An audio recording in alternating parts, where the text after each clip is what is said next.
Welcome, traveller. You found your way to Whispers and Embers, where stories burn slow and true, where words remember and silence speaks. I am Hope, and this is a place where fire becomes form.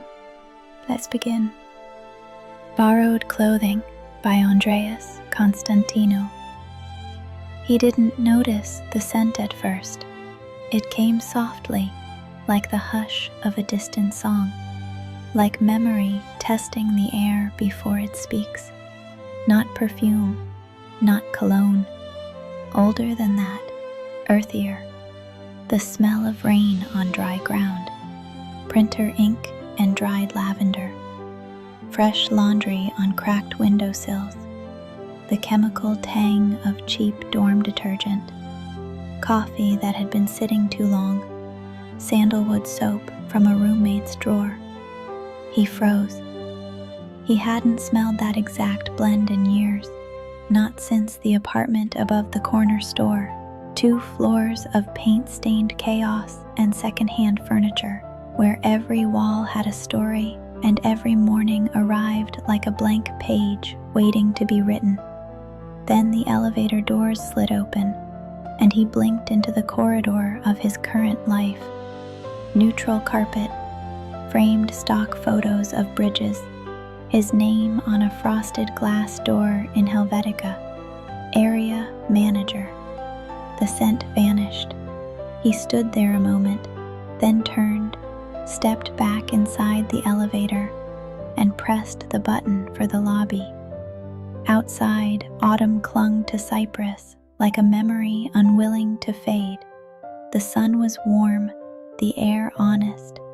He walked, no destination, no explanation, just walked. It had started with a detox 2 weeks back. No alcohol, no sugar, less noise, fewer screens. The doctor said it would clear his system. He hadn't expected it to clear his past. He found a bench near the harbor. The sea breathed, the breeze ran fingers through his hair, and there it was again. That smell, rain on stone, the first breath after a drought, the scent of something remembered, not in words, but in skin. It had followed him through college, soaked into sketchbooks, clung to borrowed jackets, slipped between the strings of his guitar. It was the smell of becoming, of staying up too late, chasing songs that never rhymed, of passion and paint, and the kind of faith that doesn't need a reason. He had given it up. Back then, the choice had felt adult. Business or art, stability or chaos. He chose the paycheck, the polished shoes, the sterile perfume of boardrooms and productivity dashboards. And over time, the clothes fit worse. The title rang hollow. The smile wore down. He whispered aloud, as if confessing to the sea. Borrowed clothing. He hadn't written a song in 12 years. Hadn't drawn anything since his last sketch pad was shoved into a box marked nostalgia. But when the scent returned, faint, defiant, it didn't ask permission. It said, "You're still in here." That night, he opened the box.